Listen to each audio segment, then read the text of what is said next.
At half of the press. Well, my people, me here for drop the real news, news, reviews, everything in a one right this or right there, my people. So all I want to know to do is like up the video, share out the video, subscribe to my channel, my people. And if you're new to my channel, welcome. Let's get right into it. A corrupt government cannot liberate the people. If the head of the stream is corrupt, the entire river will be also. A blessed good morning to you, my wisdom warriors. Wagwan, wagwan. I hope you guys are doing great. Well, 3 men are reportedly dead following an early morning attack along Mullines Road near the Olympia Crown Hotel in St. Andrew. The roadway is currently blocked as police process the scene. According to police reports, around 4:40 a.m., an other motor car with 5 occupants, including the driver, which was heading in the direction of Halfway Tree, was intercepted by 2 men on a motorbike. My wisdom warriors. This I get from bad to worse, This is really getting from bad to worse. 3 men dead. 3 men dead. That's what me I show you. This crime thing, we need a crime plan. We need a crime plan. SOE cannot help. We need a crime plan. The government, we are call upon you to come up with a crime plan. Too much killing now. I want to take these things for joke. This is not a joking thing. Life not sell a shop. We don't have to do something about this. Andrew Wallace, when you was opposition, every day you come out and talk about crime. No. See what is happening right now under your government and you can't do nothing about it. Nothing you can do about it. Everything you do, I say no, zo.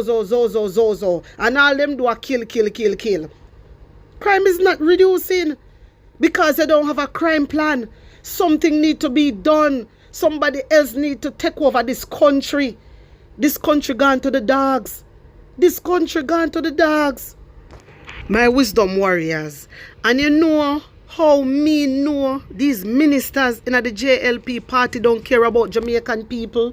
Them see the country are run down. Them see that there is no crime plan and not one of them have the balls to stand up to Andrew Holness. Not one of them. That's why me can't rate them. That's why me cannot rate none of them. Because they see the country in a shambles. Then see what is going on. But them out here and make a fool of themselves. This Jamaica Labour Party need to dismantle. This Jamaica Party need to dismantle. Me I telling you straight. Because too much killing are going and there's no crime plan. Don't forget, Don't forget that Andrew Holness did come out in 2016. And Andrew Holness say Jamaica no need crime plan. What Jamaica need is security. That's why you see my arm up the soldier them so. That's why you see be people are dead. Because him say what Jamaica need is security. Jamaica needs security, Andrew Holness. And we out here ask Delroy Chuck to publish the sexual offender registry. No. Uno no do that. Uno na look. So how Uno said Jamaica needs security? How comes Uno said Jamaica needs security? Because for you say Jamaica needs security, that means that Jamaica need protection. But we're not getting that. We're not getting it. Uno things say, Uno only can fool some people, Me tell you all the while. But you see, labor right eyes are going to open when it is too late. Labor right, I got realize. Because you see one thing I notice with labor right, them no learn. They forget everything. They forget everything what Andrew Holness put them through. They don't remember nothing. When a them same one used to come out and cuss Andrew Holness. But me sure know so this is not forgiveness because Jamaican people hardly forgive. Me sure know so not forgive them forgive Andrew Holness. Uno too die-hearted and stupid uno labor right. And uno go be Jamaica downfall. Uno too stupid. Uno need to open up on eyes, read, get knowledge and understanding. Beg God for wisdom because listen to me, man. Listen to me. Jamaica is going in the wrong direction. Jamaica is heading in the wrong direction and something needs to be done about it. My wisdom warriors, hear this. Educated man, and I'm a proud, accomplished educated man, and people will call me arrogant for that. So there are no comparisons, and if you go seat for seat and make the comparisons, it is not a difficult task. And if you want better for your country, you need to have people who actually have vision and cannot complain that those who have vision, you want us to reveal the vision so the blind people can take it and say, but we did it and all you do is talk. But I digress. Just please, I hope that nobody is offended. I am just trying to educate as we go along, because you have to be woke. It's your life. It cannot be. Listen, the monarchy had left us with a motto, out of many one. Whatever that means, because if the black people in Jamaica are not good, it matters not. It cannot be out of many one. That's not equality. And as far as I'm concerned, it's black people who are suffering in this country. So you can get into the false narratives, because when you fall out of the class system, those black people that become a part of the elite, they are worse than white people, and that's what you're experiencing now. So I reject the narrative when they call Massa Mark and Marky British, because the Prime Minister is a part of the King's Privy Council. He did that by choice. My people, when me telling us that me agree with ISAT 159.9%, I agree with ISAT, because a lot of the things them want to say Andrew Wallace do is not his ideas. It's Mark Golding idea. You understand? In thief Mark Golding idea, Mark Golding come out and in talk where in vision for the country, Andrew Wallace go steal it. You understand? When he steal it now, he take credit for it. You know, see a Mark Golding and the labor right, they know these things, you know. But then go on like they not no sense. You understand me? Them go on like they not no sense. Even when you hear them come out and talk about threshold, then just want Mark Golding talk in idea. Yeah, when planned for Jamaica, and then Andrew Wallace just thief it. Remember, you know, Andrew Wallace was the one that came out and said, anybody come up with any idea from his son, good, him I go take it. Remember, go, don't forget, Andrew Wallace talk it. So every day you come out and talk about Mark Golding don't have plans, Mark Golding don't have plans. Top chat shit, because Mark Golding always attack him plans. Him always attack it. Like literally, him always out here and attack it. I want him to know one of there. I saw him talk it. I saw Andrew thief it. Hello? Hello?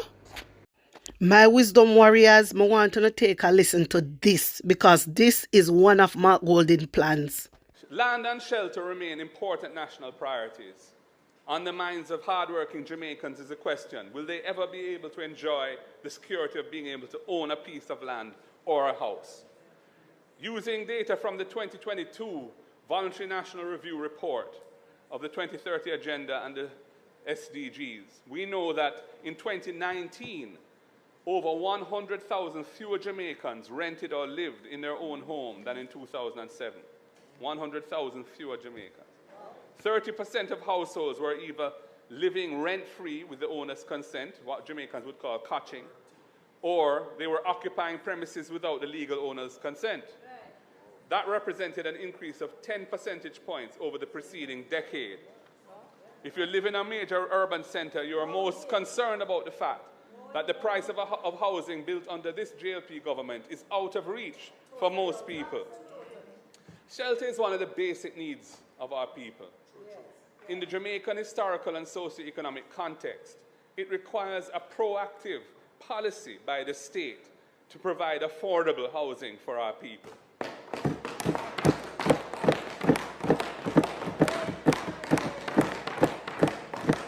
The People's National Party understands this. It is what motivated us to develop Portmore, the largest residential community in the English-speaking Caribbean, and so many other major schemes: Harbour View, Mona Heights, Frontier Heights, and a plethora of other housing developments across the island.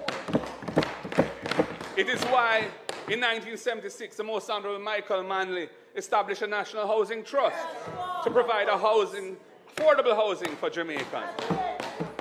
It is why the Most Honourable P.J. Patterson in the 1990s, established a program called Operation Pride to provide land and housing for citizens, which, despite its challenges, delivered over 50,000 titled lots for people in Pines of Karachi, Mount Edgecombe, Melrose Mews, Bedworth Gardens, Bel Air, and a host of other communities.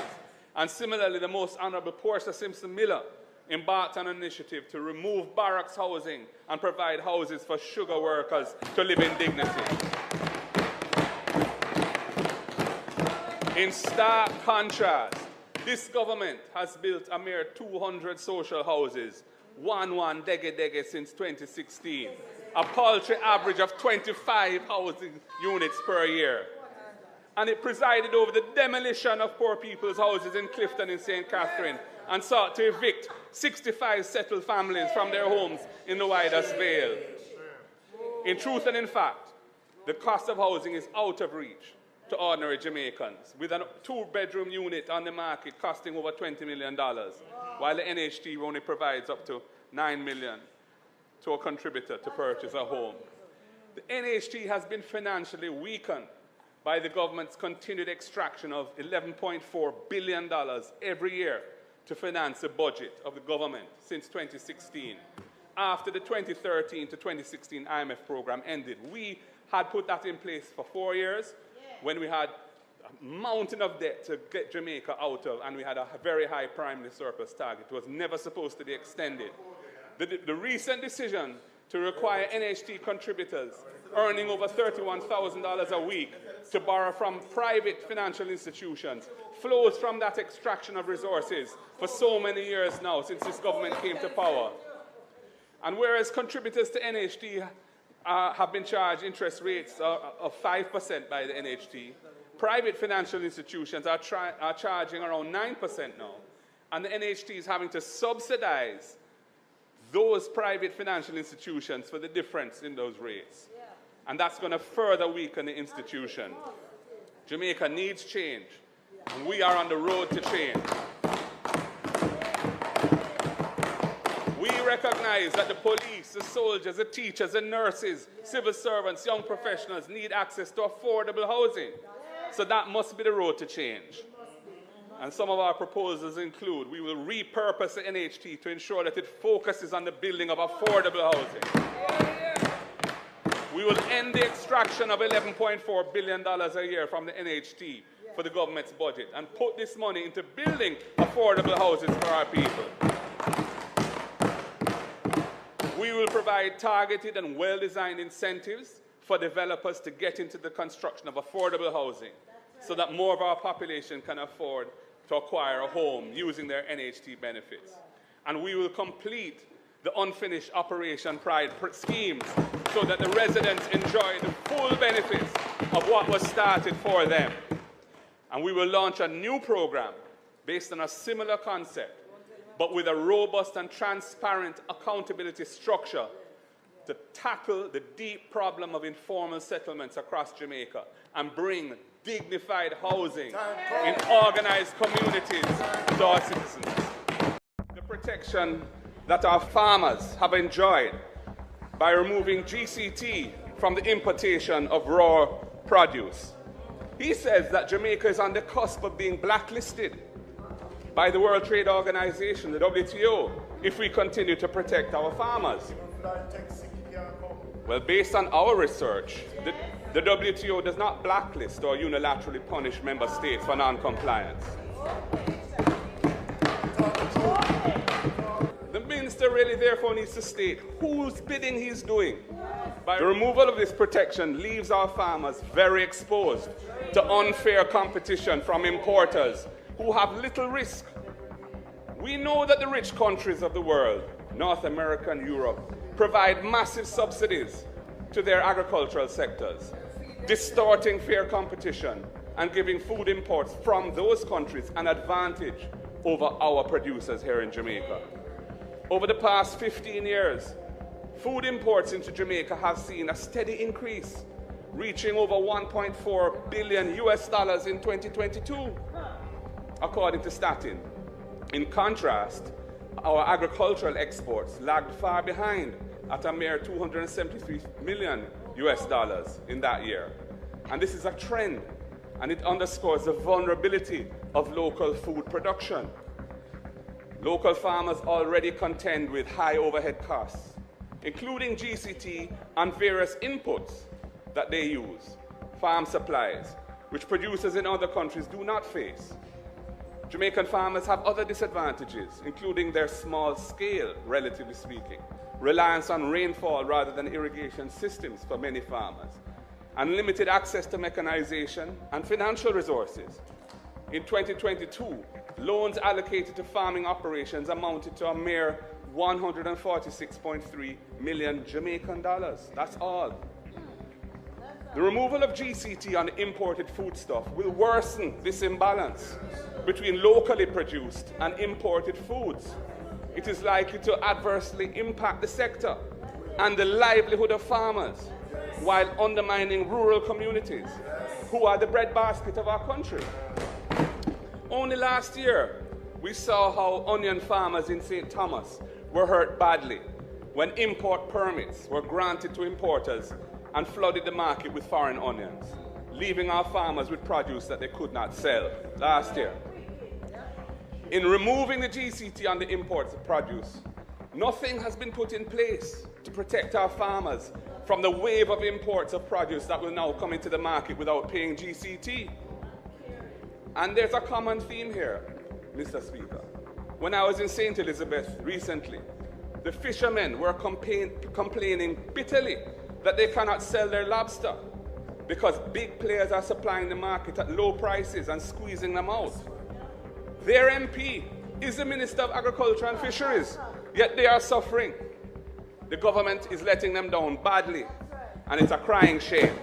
Mr. Speaker, there's also the critical necessity for transparency in the allocation of these permits for imported foodstuff to ensure that there's proper consideration for local production capacity and to eliminate the possibility for nepotism, cronyism, and other forms of corruption. And we all hear who the major importers are. Jamaica Agricultural Society, the JAS, was apparently not consulted before this measure was announced by the minister, which in itself is an egregious example of arrogant and uncaring governance.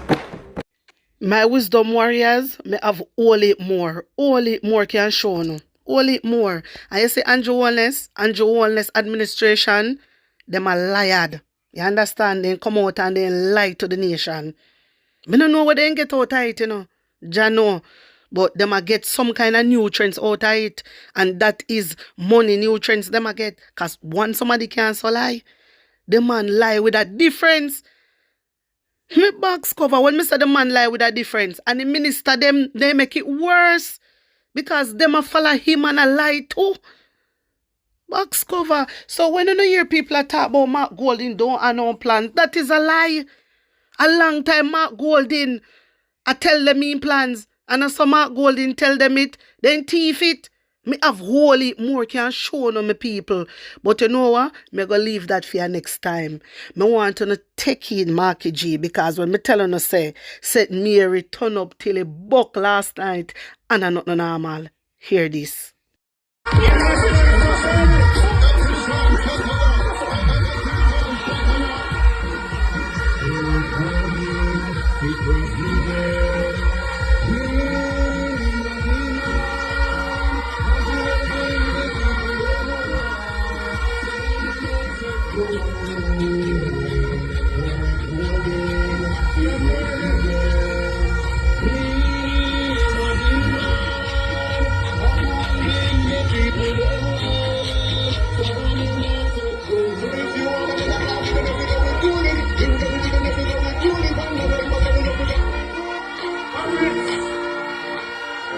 Mercy shall follow I.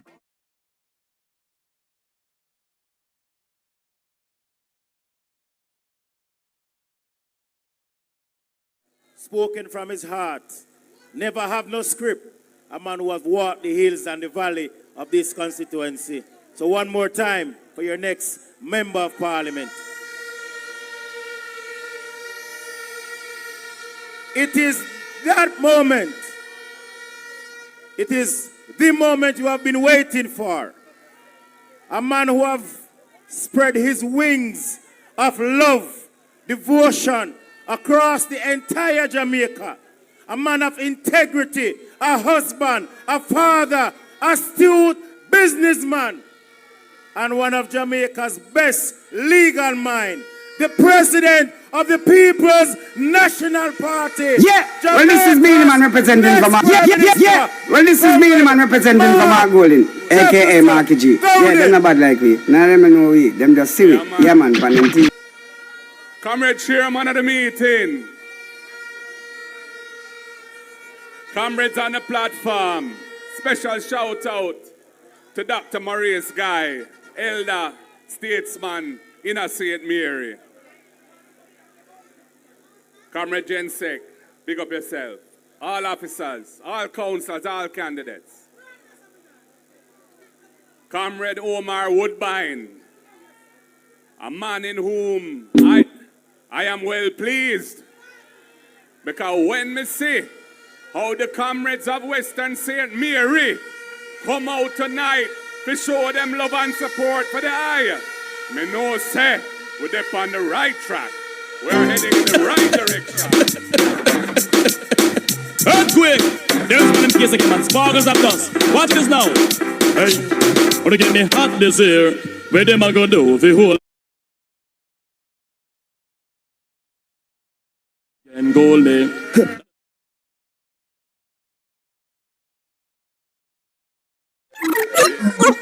Yeah, man. 2025. PNP hot this year. Where them I go do the whole way? Yeah, man. Them get to the wicked this year. Not even water can cool with. Yeah, man. Comrades of St. Mary and Western St. Mary in particular, I want to express my gratitude to you for having delivered the St. Mary Municipal Corporation to the People's National Party in February 2024.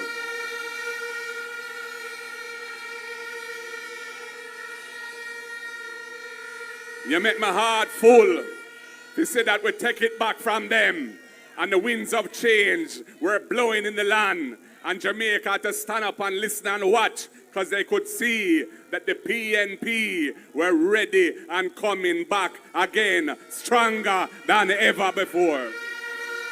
Tired to see me face, can't get me out of the race.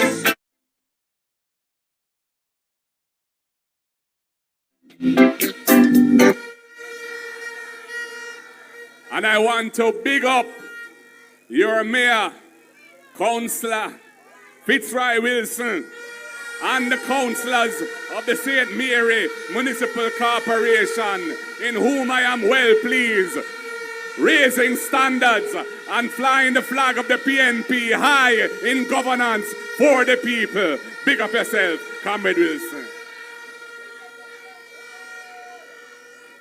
Comrades, I am traveling all over this land, the highways and the byways, the hills and the valleys, and I can tell you that the ground is fertile. The people want to see change, and the people want to see the People's National Party stepping up and taking back power in Jamaica to move the country forward and rid ourselves of a corrupt government that can't cross it and can't deliver hope and positive movements and change for this land.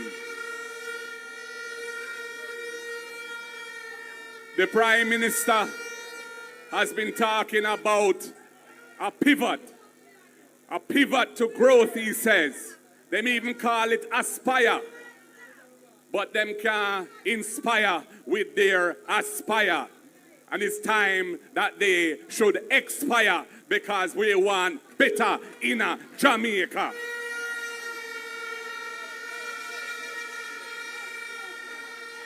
For 9 years, he has been the Minister of Economic Growth.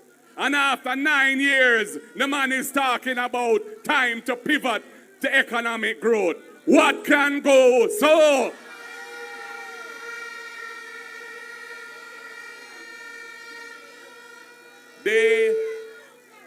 They have had 9 years to show what they can do. They have not delivered meaningful growth in the economy after 9 years. They promised 5% growth at the end of 4 years, and we gone 9 years, and we have negative growth in 2024, below zero. Them not ready yet, and them can't cross it, and it's time for them to go.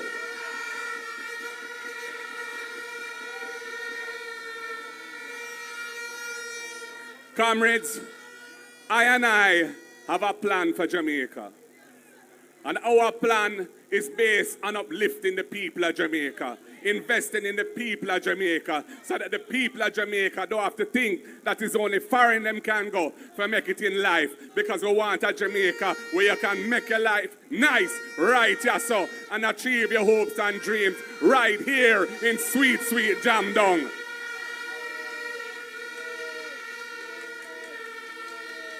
Our policy is to uplift the farmers of this land by making agriculture attractive and providing the necessary support. And we have a man of energy, a brilliant man in Dr. Dayton Campbell, who will be carrying the agriculture portfolio forward. And I know he will deliver for Jamaica, because food security is a real challenge in this time of climate crisis. And we must do something about it so our people don't have to rely on foreign even to eat food. Our policy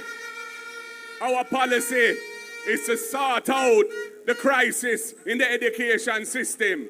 Because if we start the youth them right, they are bright and the future will be brighter still. And that's why we have Damian Crawford in that ministry, meddling it out night and day to find a solution to solve the crisis in education. We have a crisis in healthcare in this country. If you're sick and you have to go to a public hospital and you need immediate attention, dog, name your supper, because you're not going to get to see a doctor. You're going to sit down on a bench or in a wheelchair in a corridor for hours and hours and days with no dignity, and the system treats you like you're nobody, and that is wrong, and we have to fix that too. And we have Dr. Alfred Dawes as our consultant surgeon with the experience and mental capacity to deliver the change.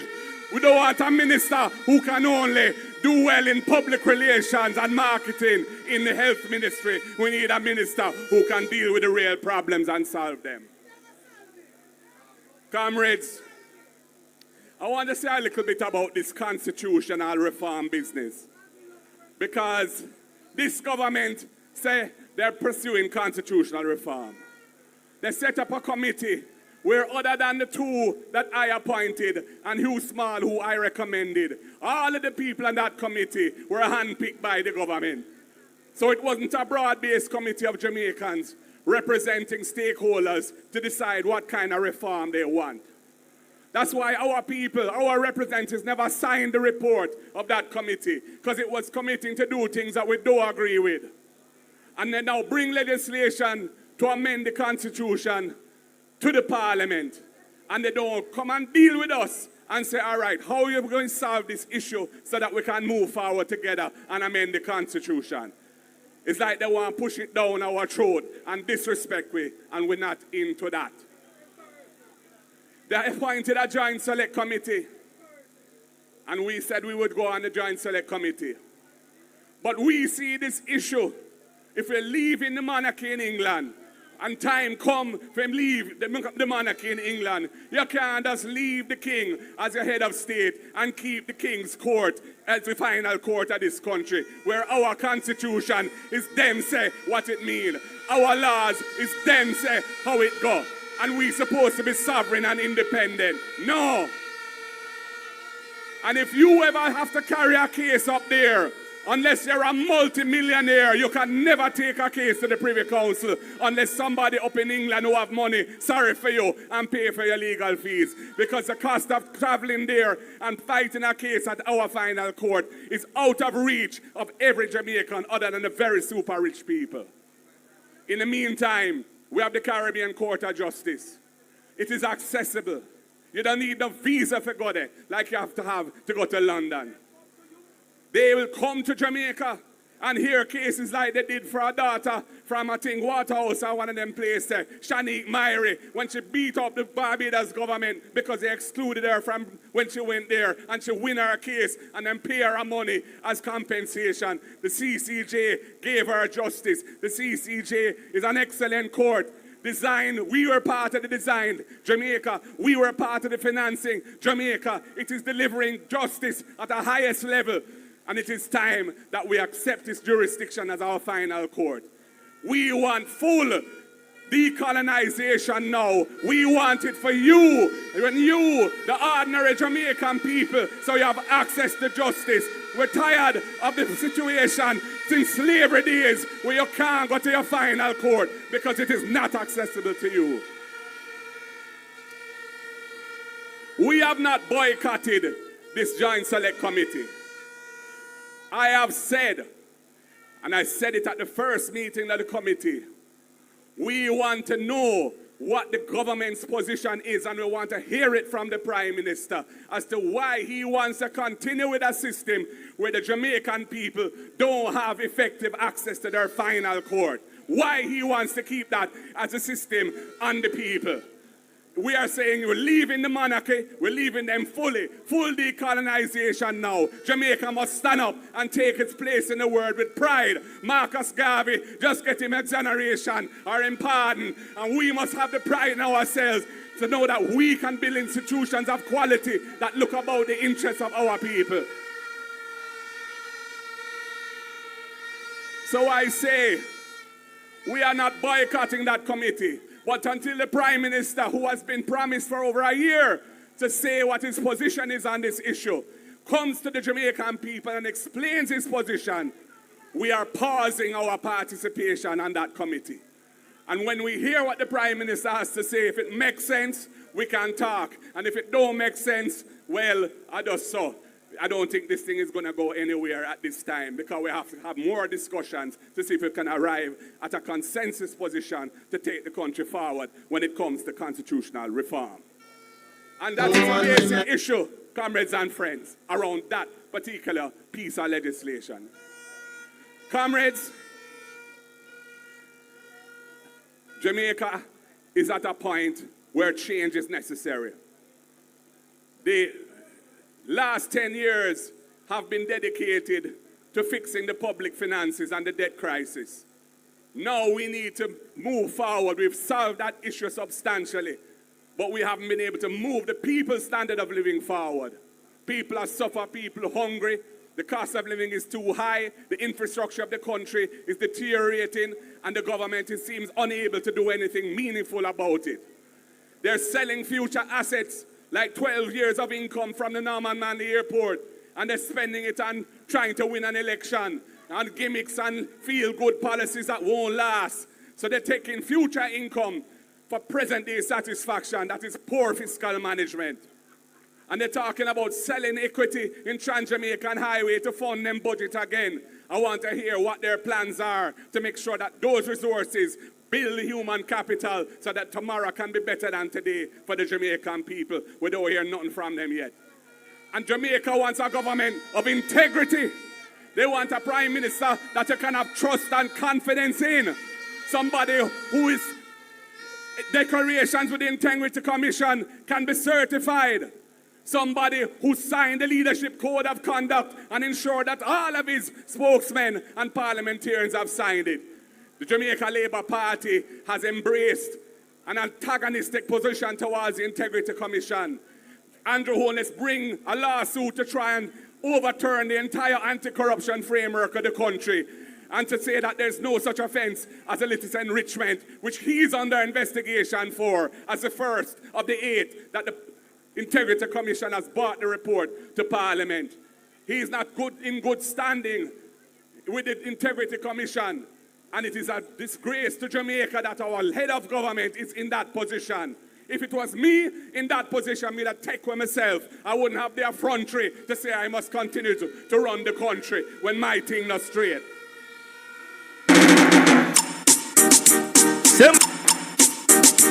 Say my goal in a fear this. Me tell you straight, say you fear this. You know, she said this, I fear this. Hey. So, comrades, this is the year of decision.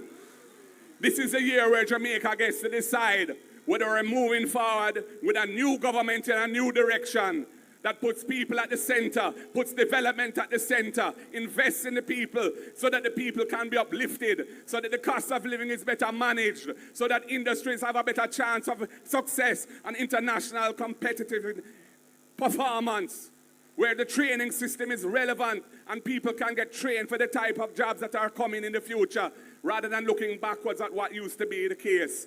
There's a lot of work to be done, comrades. It will not be easy, but we're up for the task, and we'll be approaching it with clean hands and a clean heart. And if any guy miss, him now go really go far with me, because me not in the hanky-panky business. Turn up the thing. Turn up the thing. Turn up. If you want it. So, comrades, all I can say to you is, let us do the work. Let us put in the effort. The time is good, flowing politically good, flowing in our direction.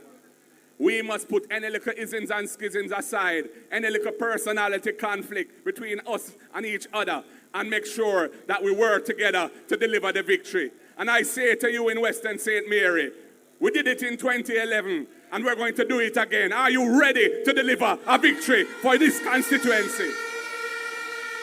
Are you ready to deliver, Comrade Omar Woodbine, to Garden House, to walk up Duke Street beside me and take his seat in Parliament as part of the government of the country? Jamaica, time coming up. It is with great pleasure, it is indeed an honor and a privilege that I can formally introduce and give to you your candidate for this great constituency of Western St. Mary in the next general election. I give to you a man in whom I welcome, Comrade Omar Woodbine. Ready yourselves. Focus on the task at hand. Put your shoulders to the wheel and let us move forward together and let the PNP stand up strong and resume the reins of government so we can take this country forward and build a better future for all our people and the generations to come. Power to the people. Power to the people. Power to the people, I say. One love, comrades. God bless you all. The word is love. Hey guys, what's up? Hey girl. Hey Gabby, what's up? What's up? Hey Gabby, what going on? Alright guys, so I just checking in because remember, it's that time of the year again. Huh? Like what you mean? Like Christmas? New Year? Valentine? It's that time? Guys, no. Okay, alright, that was my fault. Guys, it's time again for us to get Jamaicans registered to vote. We are looking for unregistered persons and we're encouraging them to come on the list. And those persons that we register, we want them to register some more people. Because guess what? Remember, friends don't let friends vote alone. Believe no man, we really need to do the thing. Hey, so what about them people who live side of me there? What about my neighbor? I know say you have no neighbor friend. We're calling all of them because remember, we have up to March 31, the 31st of March to get people registered. So remember, friends don't let friends vote alone. So tell a friend to tell a friend. Wait a second, Gabby. Tell a friend to tell a friend? No problem.